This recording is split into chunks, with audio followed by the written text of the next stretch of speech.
Hello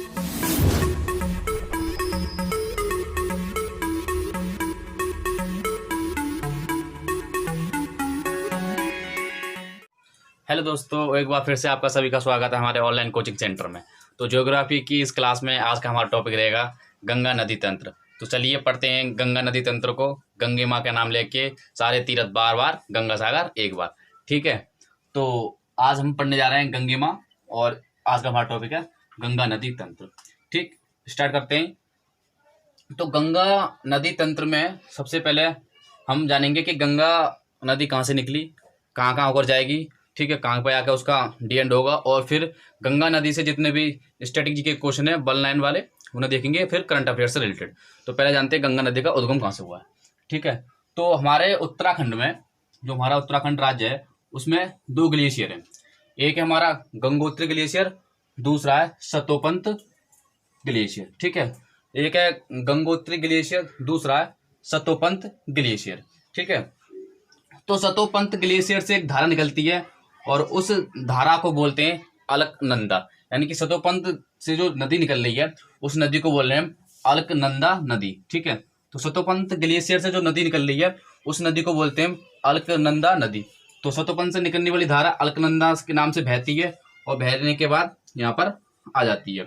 ऐसे ही एक धारा गंगोत्री ग्लेशियर से निकलती है। ठीक है, एक धारा गंगोत्री ग्लेशियर से निकलती है, उस धारा को बोलते हैं भागीरथी। ठीक है, एक धारा गंगोत्री ग्लेशियर से निकलती है और उस धारा को बोलते हैं भागीरथी। यानी कि गंगोत्री ग्लेशियर से निकलने वाली नदी को हम क्या बोलते हैं, भागीरथी नदी। और ये भागीरथी नदी भी यहाँ पर आके किससे मिल जाती है, अलकनंदा नदी से। यानी कि गंगोत्री ग्लेशियर से भागीरथी और सतोपंत ग्लेशियर से अलकनंदा दोनों आकर देवप्रयाग पर मिल जाती हैं, और इस स्थान से जब ये नदी दोनों मिलकर आगे बढ़ती हैं फिर ये गंगा के नाम से बहना शुरू करती है। ठीक है, तो गंगा का उद्गम कहाँ से होता है, गंगोत्री और सतोपंत ग्लेशियर से। यानी कि गंगोत्री ग्लेशियर से भागीरथी के नाम से बहना स्टार्ट करती है और सतोपंत ग्लेशियर से अलकनंदा नदी के नाम से बहना शुरू करती है, और देवप्रयाग पे आके दोनों मिल जाती है। फिर इसके बाद ये गंगा नदी के नाम से बहना शुरू करती है। ठीक है, देवप्रयाग यानी कि उत्तराखंड का गढ़वाल वाला क्षेत्र है, यहाँ पे दोनों नदी आके मिल जाती हैं, फिर ये गंगा नदी के नाम से आकर बहना शुरू करती है। ठीक है, गंगोत्री ग्लेशियर की जो आकृति है वो हमारे गाय के मुख जैसी है।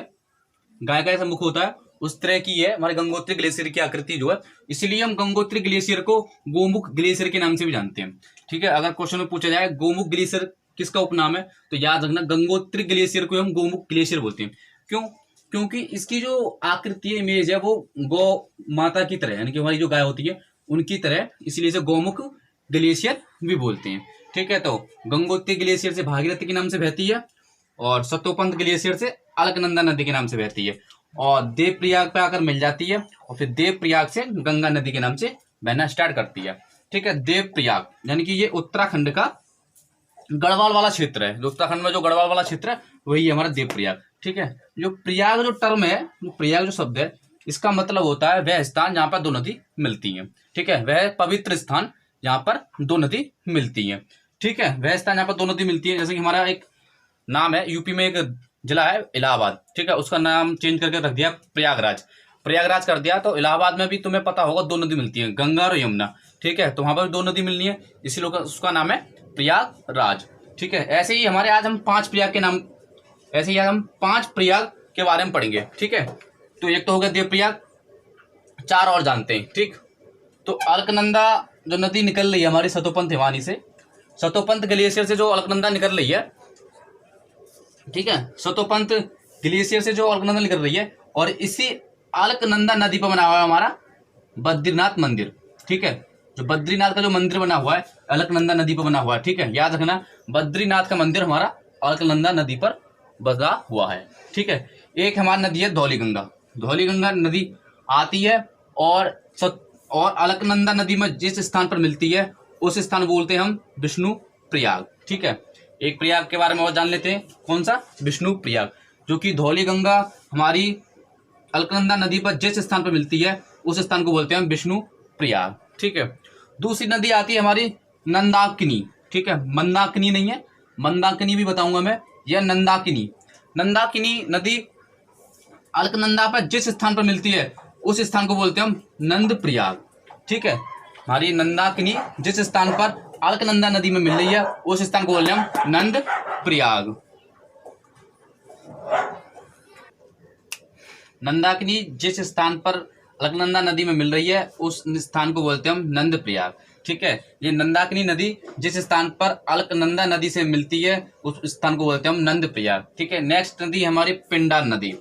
पिंडार नदी हमारी अलकनंदा नदी में जिस स्थान पर मिलती है उसे बोलते हैं हम कर्णप्रयाग। ठीक है, पिंडार नदी जो हमारी जिस स्थान पर अलकनंदा नदी में मिलती है उस स्थान को बोलते हैं हम कर्णप्रयाग। ठीक है, नेक्स्ट नदी हमारी मंदाकिनी। जब भी जो बताई थी हमने वो नंदाकिनी बताई, ये हमारी मंदाकिनी। ठीक है, मंदाकिनी नदी बहती हुई आती है और अलकनंदा नदी में मिल जाती है। और मंदाकिनी जिस स्थान पर अलकनंदा नदी में मिलती है उस स्थान को बोलते हैं हम रुद्रप्रयाग। ठीक है, मंदाकिनी नदी जिस स्थान पर हमारी अलकनंदा नदी में मिल रही है उस स्थान को बोल रहे हैं हम रुद्रप्रयाग। ठीक है, इस प्रकार से देखो हमने कितने प्रयाग जाने। पहला जाना हमने देवप्रयाग। देवप्रयाग में कौन कौन सी दो नदी मिल रही है?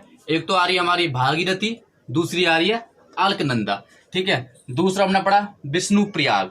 विष्णु प्रयाग में कौन कौन सी दो नदी मिल रही है? एक अलकनंदा, दूसरी दोहली गंगा। ठीक है, तीसरा प्रयाग कौन सा पढ़ा हमने? नंद प्रयाग। नंद प्रयाग में कौन कौन सी दो नदी मिल रही है? एक हमारे ऊपर से आ रही है अलकनंदा, दूसरी कौन सी है? नंदाकिनी। ठीक है, और दोस्तों तीसरा कौन सा पढ़ा हमने? कर्णप्रयाग। कर्णप्रयाग में कौन कौन सी दो नदी मिल रही है? एक अलकनंदा, दूसरी पिंडार नदी। ठीक है, और चौथा हमने कौन सा पढ़ा?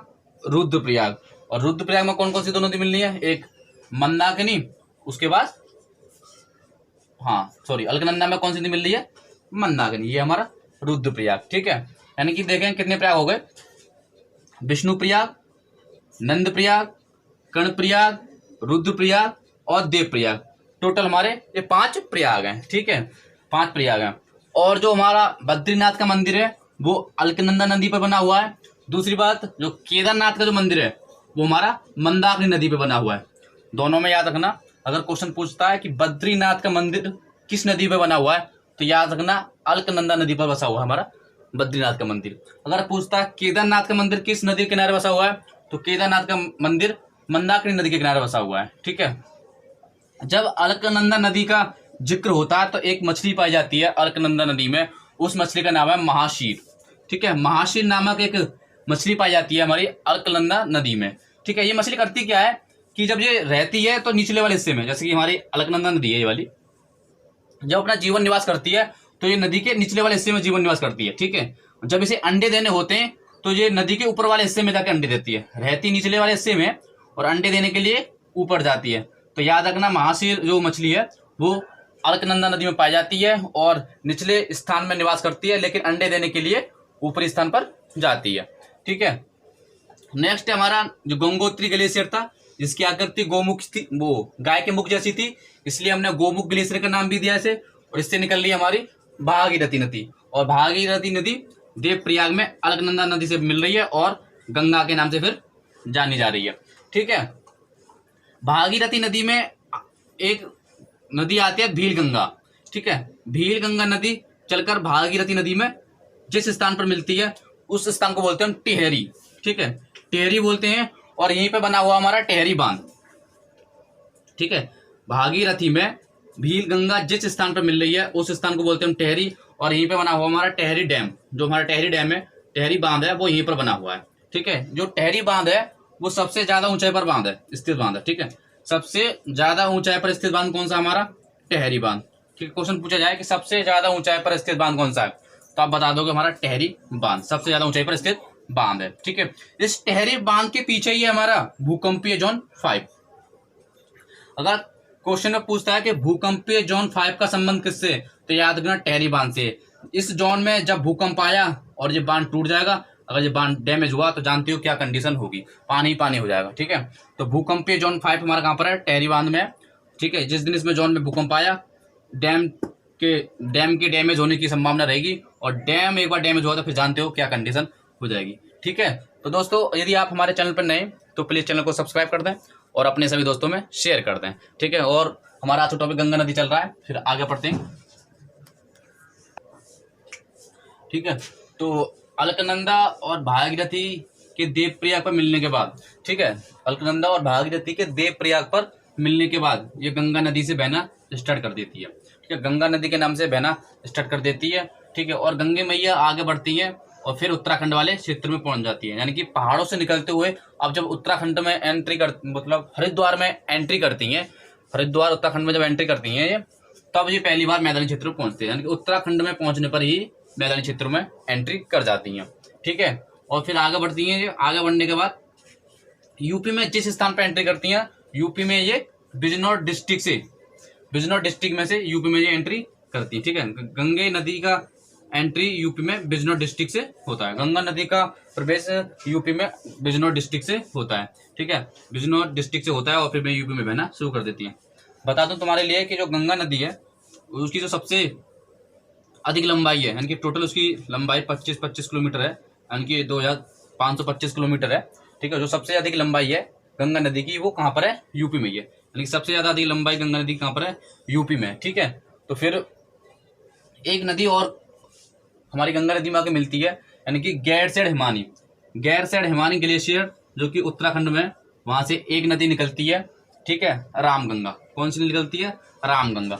और रामगंगा गैरसैंण हिमानी ग्लेशियर उत्तराखंड से निकलकर जिस स्थान पर गंगा नदी में मिलती है वो स्थान है कन्नौज, यानी कन्नौज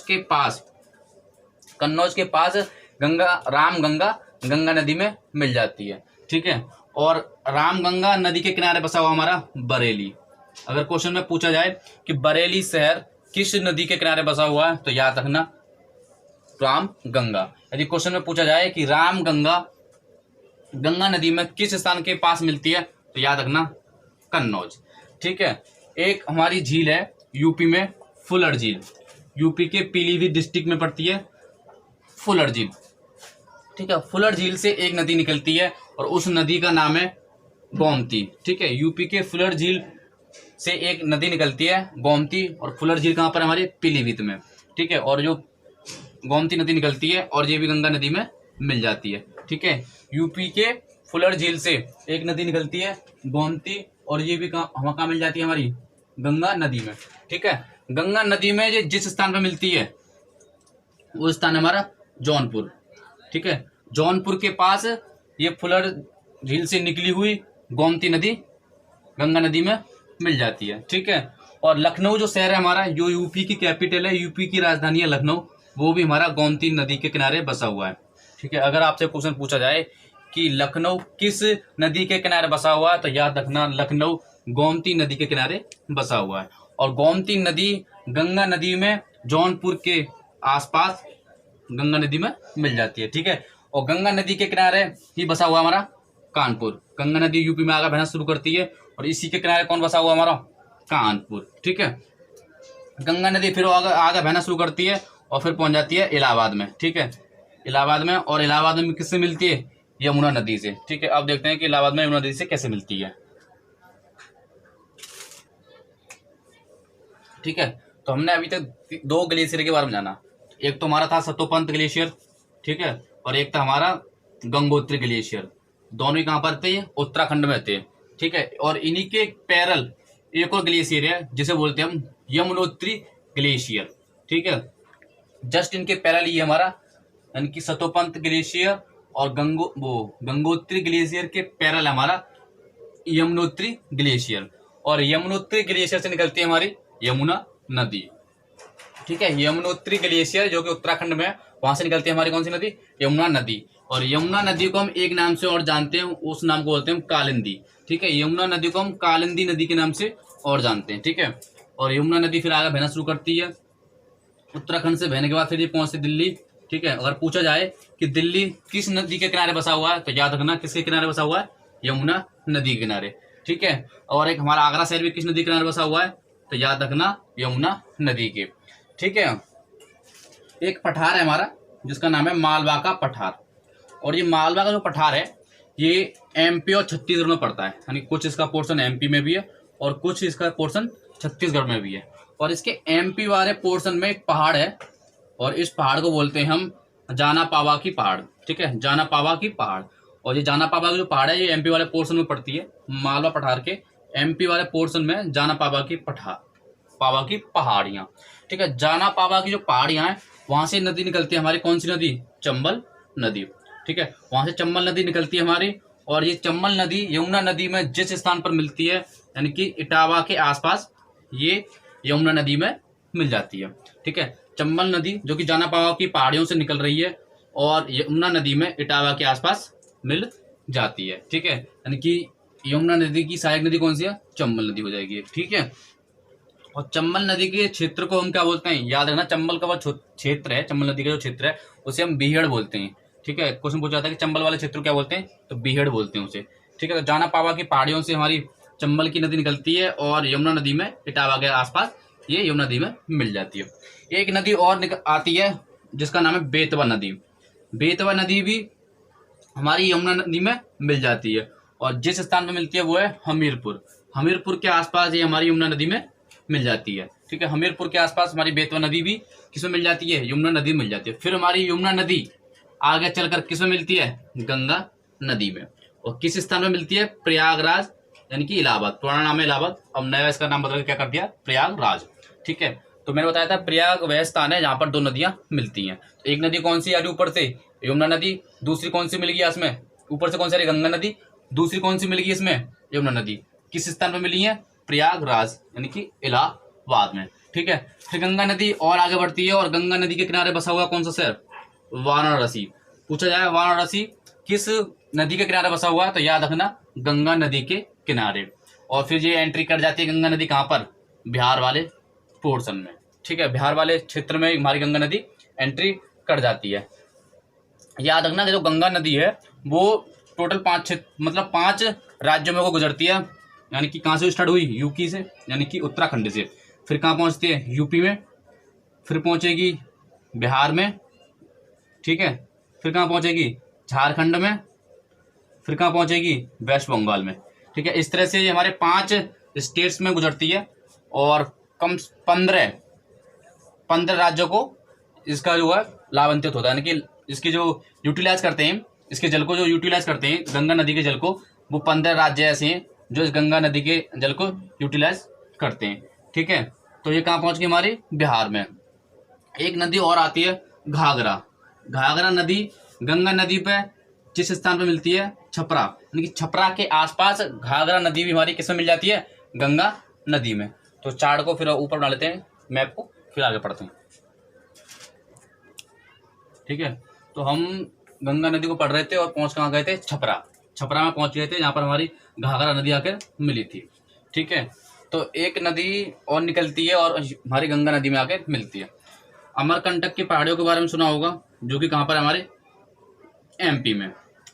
ठीक है, एमपी में अमरकंटक की पहाड़ियों से 2 नदी निकलती हैं, और दोनों ही अपोजिट साइड में निकलती हैं। ठीक है, एक तो निकलती है हमारी सोन नदी, और इसके जस्ट अपोजिट साइड में निकलती है हमारी नर्मदा नदी। ठीक है, याद रखना अमरकंटक की पहाड़ियों से 2 नदी निकलती हैं, और दोनों ही अपोजिट डायरेक्शन में बहती हैं। एक बहती है सोन नदी इस तरफ, इसके जस्ट अपोजिट डायरेक्शन में कौन सी बहेगी? हमारी नर्मदा नदी। ठीक है, सोन नदी आगे बहती है, और जिस स्थान पर मिलती है गंगा नदी में वो स्थान हमारा पटना, यानी कि बिहार की राजधानी पटना में जाकर ये मिल जाती है। ठीक है, एक नदी और है रिहंद नदी। रिहंद नदी हमारी बहती है, और बहते बहते कहाँ पहुंच जाती है? सोन नदी के पास, और ये सोन नदी में मिल जाती है। ठीक है, रिहंद नदी सोन नदी में मिल जाती है। ठीक है, और यहीं पे बनी हुई है हमारी क्या? रिहंद बांध, यानी कि रिहंद डैम भी यहीं पर बना हुआ है। रिहंद परियोजना हमारी यहीं पर लगी हुई है। ठीक है, याद रखना सोन नदी में रिहंद नदी जिस स्थान पर मिल रही है वहीं बनाई है हमने रिहंद परियोजना। ठीक है, वहीं पर लागू हुई है हमारी रिहंद परियोजना, और रिहंद परियोजना यहीं पे लगी हुई है। ठीक है, और इस रिहंद डैम, जो हमारे जो रिहंद डैम है, जस्ट इसके पीछे गोविंद बल्लभ पंत सागर, जो कि हमारी कृत्रिम झील है। एक कृत्रिम झील है हमारी गोविंद बल्लभ पंत सागर, इस डैम के पीछे जस्ट बनी हुई है। ठीक है, गोविंद बल्लभ पंत सागर जो झील है वो जस्ट इस डैम के पीछे बनी हुई है। यानी कि सोन नदी में रिहंद नदी मिल रही है, और यहाँ पे हमारी रिहंद परियोजना लगी हुई है, और रिहंद परियोजना के जस्ट पीछे है गोविंद बल्लभ पंत सागर डैम के पीछे बना हुआ है हमारी, जो कि एक कृत्रिम झील है। ठीक है, और इस गंगा नदी में एक नदी और मिलती है, यानी कि नेपाल से एक नदी निकल के आती है, और वो नदी हमारी कौन सी? गंडक नदी। गंडक नदी गंगा नदी में जिस स्थान में मिलती है वो है सोनपुर। सोनपुर के आसपास ये गंगा नदी में मिल जाती है हमारी, कौन सी नदी? गंडक नदी। ठीक है, नेपाल से एक नदी और निकलती है, कौन सी नदी? कोसी नदी। ठीक है, नेपाल से निकलती है हमारी कोसी नदी, और चंपारण के आसपास, चंपारण भी हमारा बिहार में ही है, चंपारण के आसपास ये गंगा नदी में मिल जाती है। ठीक है, नेपाल से दो नदी निकल के आ रही है, एक तो गंडक वो सोनपुर के आसपास मिल रही है, और दूसरी कौन सी? कोसी, जो कि चंपारण के आसपास हमारी गंगा नदी में मिल जाती है। ठीक है, कोसी नदी को कहा जाता है बिहार का अशोक। क्यों कहा जाता है कोसी नदी को बिहार का अशोक? क्योंकि ये जो अपना मार्ग बदलने वाली नदी है, कोसी नदी को कहा जाता है रास्ते बदलने वाली नदी। क्या हुआ कि मान लो बिहार में यहाँ सरकार ने गांव बसाया, और मान लीजिए यहाँ सरकार ने गांव बसा दिया बिहार में। ठीक है, ये पहले तो ऐसे भरी थी, और इसका रात में मूड बदल गया, और ये क्या करने लगी? ऐसे भरने लगी, और इसने पूरा का पूरा रात में गांव बर्बाद कर दिया। फिर बिहार सरकार ने बोला ठीक है तू यहाँ बह ले, हम यहाँ गाँव बना लेंगे। फिर यहाँ पे गाँव बना दिया, फिर इसका मूड चेंज हो गया, फिर इसने रास्ता बदल लिया, और फिर यहाँ से बहना शुरू कर दिया, फिर गाँव को डैमेज कर दिया। इस तरह इसने बहुत तबाही मचाई है। ठीक है, तो इसलिए इसे बिहार का शोक कहा जाता है। फिर इसको कंट्रोल करने के लिए बिहार सरकार ने क्या कहा? नेपाल और हमारी भारत सरकार ने इस नदी पे एक डैम बना दिया। ठीक है, डैम बना दिया और इसके फ्लो को कंट्रोल कर लिया। ठीक है, अब बह तू अपना, अब बदल रास्ता कितना बदलेगी। तो इसी पे लगी हुई है हमारी कौन सी? कोसी परियोजना। इसी पे बना हुआ हमारा बांध, कौन सा? कोसी बांध। ठीक है, एक नदी और हमारी गंगा नदी में मिलती है। ठीक है, कौन सी नदी है वो? महानदी। दार्जिलिंग की जो पहाड़ियां हैं, दार्जिलिंग की पहाड़ियों से निकलती है हमारी कौन सी नदी? महानदी। और जो आके गंगा नदी में मिल जाती है गोदावरी घाट के आसपास। गोदावरी घाट के आसपास हमारी महानदी गंगा नदी में मिल जाती है। और याद रखना, गंगा नदी पे बना हुआ हमारा कौन सा डैम? फरक्का डैम। फरक्का बांध भी हमारा गंगा नदी पे बना हुआ है। ठीक है, फरक्का बांध गंगा नदी पर बना हुआ है। ठीक है, मैप को आगे देखते हैं अब। ठीक है, फरक्का बांध से आगे फिर ये दो ब्रांचों में टूट जाती है हमारी गंगा नदी, दो ब्रांचों में टूट जाती है। ठीक है, एक तो हुगली नदी के नाम से आगे चलना शुरू कर देती है। ठीक है, हुगली नदी के नाम से, दूसरा गंगा नदी के नाम से बहना शुरू कर देती है। ठीक है, और ये फिर बांग्लादेश में पहुंचकर किसके नाम से जानी जाती है? पद्मा के नाम से। बांग्लादेश में गंगा नदी को पद्मा के नाम से जानते हैं। ठीक है, और फिर इसी ब्रांच में एक नदी और मिलती है हमारी, ब्रह्मपुत्र। जब हम ब्रह्मपुत्र नदी तंत्र पढ़ाएंगे, जब पूरा बताएंगे इसके बारे में कि बांग्लादेश में कैसे कैसे अपना नाम चेंज करती है। ठीक है, तो इस गंगा नदी यानी कि पद्मा नदी में आके हमारी कौन सी नदी मिल जाती है? ब्रह्मपुत्र। फिर आगे ये कहलाती है हमारी किसके नाम से? मेघना नाम से। और फिर किस में गिर जाती है? बंगाल की खाड़ी में गिर जाती है।